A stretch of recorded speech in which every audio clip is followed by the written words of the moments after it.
un gusto para nosotras que nos acompañes en esta nueva cápsula. Mi nombre es Paola. Bienvenida, Paola. Gracias. Mucho gusto. Bienvenidos a todos. Mi nombre es Mercedes. Y el día de hoy vamos a platicar un poco más a detalle sobre la importancia de la salud mental y cómo afecta a cada uno de los colaboradores. Van a conocer estrategias, un poquito más a detalle qué significa la salud mental. Quédate con nosotros porque seguramente vas a aprender muchas estrategias y a reconocer por qué es importante seguir aprendiendo sobre salud mental. Y precisamente para ir aprendiendo, Pau, ¿por qué es importante la salud mental en las organizaciones? Pues fíjate, Mercedes, que esa pregunta me la hice obviamente desde que empecé a trabajar en lo que ahora me dedico y llegué a la conclusión de que al final las organizaciones están constituidas por personas, ¿no? A veces se observan a las personas como recursos humanos o como talento, pero más allá de eso son personas y tienen como muchos ámbitos en cuestión del bienestar, desde lo laboral, lo personal, lo comunitario, es decir, les influye todo su entorno. Tan es así que las organizaciones también tienen que ser un entorno favorable, ¿estás de acuerdo? Totalmente. Cada vez más me parece que las organizaciones se vuelven más conscientes de la importancia de que sus colaboradores estén bien, que tengan ese bienestar que requieren para trabajar productivamente. Así es. Y sobre lo mismo, ¿tú has visto algún cambio a raíz de que se implementó la NOM 35 en las organizaciones? Fíjate que sí, pero no solamente a partir de que se implementó la norma 035, que empezó en el 2018. Realmente lo que vino a reforzar fue la pandemia. Yo creo que todos sabemos que fue un parteaguas, fue un antes y un después. Porque si bien es cierto que la normativa como tal ya estaba, muchas de las empresas ni siquiera tenían cubierta la parte de salud física. Es decir, de prevenir accidentes, riesgos laborales de salud física. Cuanto y más, pues no le tomaban importancia a los riesgos psicosociales. Pero con la pandemia, con el aislamiento, se detonó muchas cuestiones emocionales y eso vino a reafirmar la importancia de implementar la norma 035 y con ello el bienestar y la salud, o sea, ponerle el foco de atención a la salud mental de los colaboradores. Totalmente. Yo recuerdo hace muchos años que solamente se hablaba de la seguridad en los equipos, en el manejo en plantas, y después hoy escucho cada vez más que les preocupa la salud, la emocionalidad de los colaboradores. Así es. Oye, y Mercedes, fíjate que a mí me interesaría saber cómo la salud mental de un colaborador puede impactar a las organizaciones. Totalmente, Pau. Fíjate que he detectado en consultantes que resulta un colaborador estresado puede llegar a generar muchísimos problemas de productividad, pero más allá de productividad, de tensión a él mismo y a sus colaboradores. Hablo de compañeros de trabajo, hablo de tensiones hacia colaboradores, hacia jefes, y ese estrés que va percibiendo y eso que se va generando en el ámbito laboral puede provocar errores, pero también puede provocar que esa tensión se lleve a los hogares. Okay. Porque no es que me tenso en el trabajo y llego a mi casa y está todo tranquilo, sino que puede llegar a generar bastantes problemas. Así es, y pues como dices, yo creo que influye no solamente en su crecimiento profesional, ¿no? Sino ya en indicadores generales de la organización. Totalmente, cada vez más en las encuestas de clima laboral llega a salir una tensión excesiva por parte de los colaboradores. ¿A qué me refiero con tensión excesiva? Haz de cuenta que las presiones de trabajo y las presiones por cumplir objetivos yo creo que siempre van a estar y a veces hay una tensión muy sana, que es la que nos obliga a cumplir. Pero últimamente las personas se pescan como excedidas, y es una sobrepresión que puede generar ansiedad. Es como empieza con estrés, ¿sabes? Luego va subiendo y genera un poco más de ansiedad y puede llegar también a caer en depresión al ver que no se puede cumplir con todo lo que se exige. Oye, ¿y es común tener episodios de ansiedad por estrés laboral? Desafortunadamente sí. Tenía un ejemplo, una colaboradora de una empresa donde los objetivos fueron modificados y esta persona no sabía lidiar mucho con el cambio. Ajá. Simplemente las empresas y todo va cambiando, pero ella en su manera de ser, de estar, no fluía demasiado. Se estresó demasiado porque el objetivo iba hacia un lado y ella que no podía ir hacia ese lado y empezó a generarle insatisfacción laboral. Incrementó su manera de fumar. Salía de la empresa y fumaba, empezó a tener ansiedad por comer y no dormía. Entonces llega a hacer una consulta y ve que esto se está desbordando. Ya entonces deriva no solo en estrés, sino falta de sueño, sino en esa ansiedad que le cubría el cigarro o la comida. Entonces sí, llega a derivar bastante en una ansiedad. Sí, y que a veces se cree que, como decías hace ratito, ¿no? Tienes que dejar tu vida personal casi en la puerta de la empresa y tu vida laboral en la puerta de tu casa, pero la realidad es que somos seres integrales, o sea, la misma mente, las mismas emociones nos las estamos llevando para todos los ámbitos de nuestra vida. Entonces, cuando no estás bien en una área, en lo personal, pues te llevas esos problemas a lo laboral y al revés. Totalmente. Y no sé ahí, Pau, en este conocimiento que tienes tú de la NOM, ¿cómo se puede llegar a implementar y con qué desafíos te encuentras a la hora de implementar la NOM? Porque estás hablando de personas, emociones y estás hablando de organizaciones. Entonces, ¿qué has encontrado en este ámbito? Pues fíjate que lo primero que siempre me gusta aclarar es que las organizaciones no tienen la responsabilidad de garantizar o velar la salud mental de cada colaborador. Esa es una interpretación que se ha hecho y que a veces hasta preocupa a los directivos. Más bien las organizaciones para mí tienen que ser un suelo fértil a través de procedimientos, protocolos, canales de denuncia, estrategias, etcétera, que realmente garanticen las condiciones de un entorno saludable, ¿no? Básicamente. Ahora, ¿qué estrategias se pueden llevar a cabo? Pues yo creo que lo principal sería un liderazgo positivo. La realidad es que todavía sigue abundando liderazgos tradicionales en donde se cae en pues la amenaza, en la manipulación, en la coerción, etcétera. Tenemos que pasar de ahí a un liderazgo más incluyente, que se enfoque en el bienestar, que se enfoque en ser positivo. También las relaciones entre compañeros. Y eso no es solamente responsabilidad de la organización o de los líderes, también son responsabilidad de los colaboradores. Entonces, si bien la organización es el suelo fértil, lo que se cosecha, lo que se siembra en ese suelo son las acciones de líderes y colaboradores, ¿no? Esta comunicación, colaboración, que no haya violencia, que no haya discriminación, ¿no? Y que si las hay, pues haya dónde denunciar. Y también, por ejemplo, una distribución equitativa de las cargas de trabajo, de la gestión del tiempo. Todo eso es muy importante. Y me parece que el principal desafío que me he encontrado es la resistencia al cambio, tanto de líderes como de colaboradores. Me dicen, bueno, pero es que hace 10 años que veníamos haciendo las cosas así y no pasaba nada y ahorita ¿por qué hay que cambiar? Bueno, esa resistencia es lo que nos lleva a no avanzar en un cambio de cultura, digamos. Yo creo que ese es uno de los desafíos y el otro desafío pues es que justamente no se tiene esta cultura de la prevención, ¿no? Entonces ya hasta que pasan las cosas es cuando se resuelve, pero desafortunadamente no se anticipan. Perfecto. Y cuando te escucho y mencionaba el desafío de la resistencia al cambio, fíjate que eso viene muy natural del miedo. Creo que también en esa resistencia al cambio es cómo voy a hablar yo de lo que está pasando en la organización. Es como cuando quieres sacar los trapitos sucios a lavar y las personas en una cultura donde no está tan fomentada la apertura puede llegar a ser complicado. Y por eso también me gustaría que nos contaras cuáles síntomas se presentan en algunos padecimientos de salud mental como depresión, ansiedad, estrés laboral. Yo creo que en lo individual lo primero es estoy haciendo algo que normalmente no hacía desde el punto de vista de reacción emocional.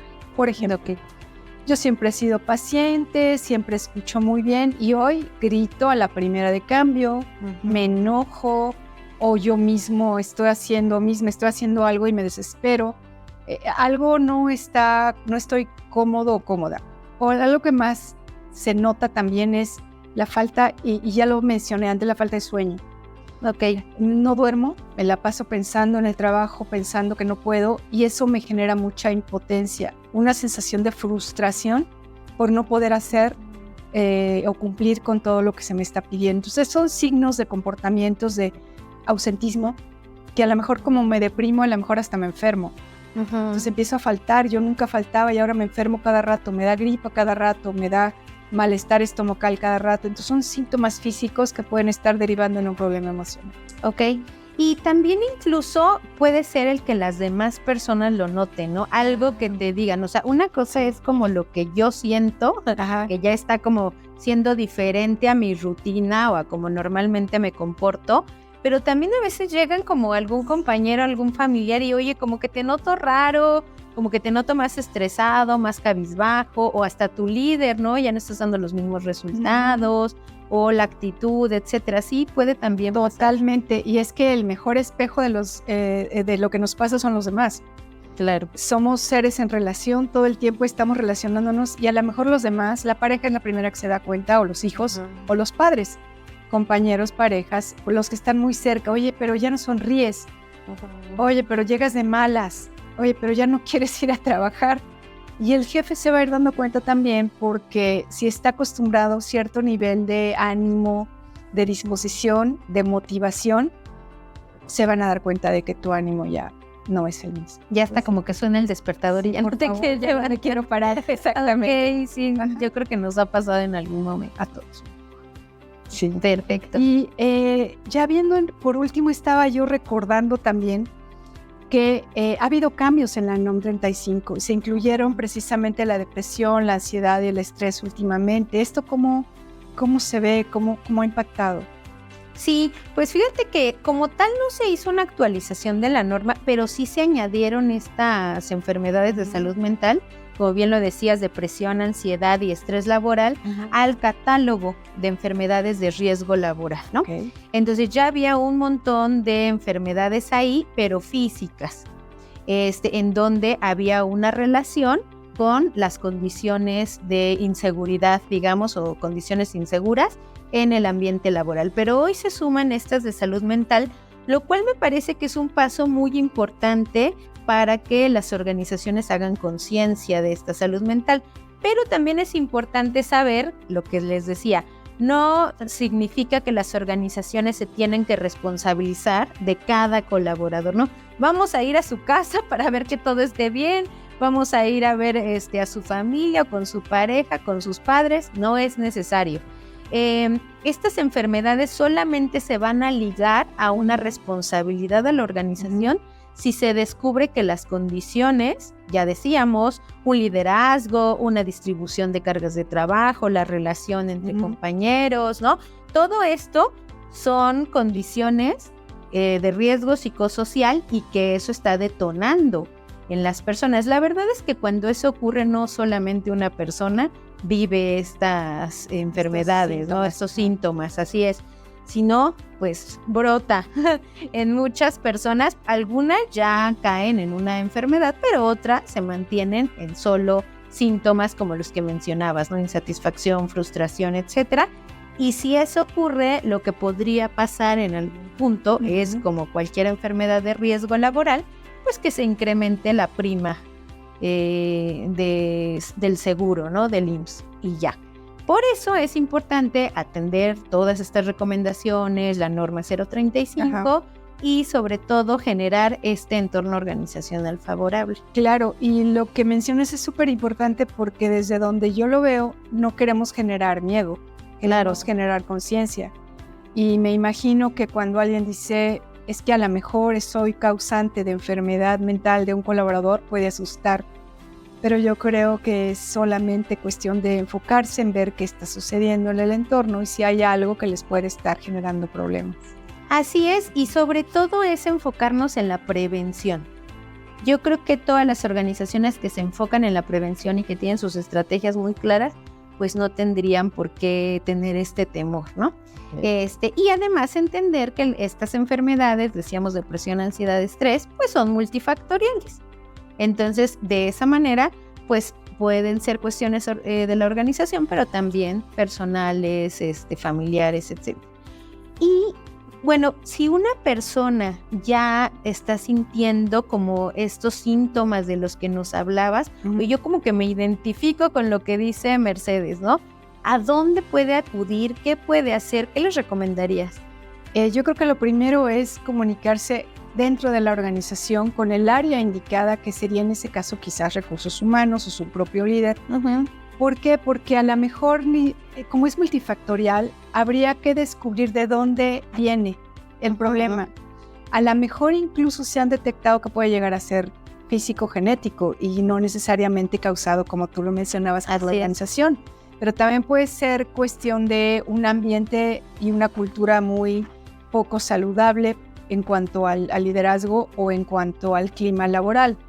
Por eso también es importante ligar cualquier cuestión de salud mental de la NOM con la apertura en la cultura, para que las personas se sientan libres de poder decir, hablar, comunicarse, ya sea con colegas, con jefes, con recursos humanos, con los directivos, de que algo les está molestando, y así empezar un proceso formal o abierto para averiguar de qué origen estamos hablando de este padecimiento de salud mental.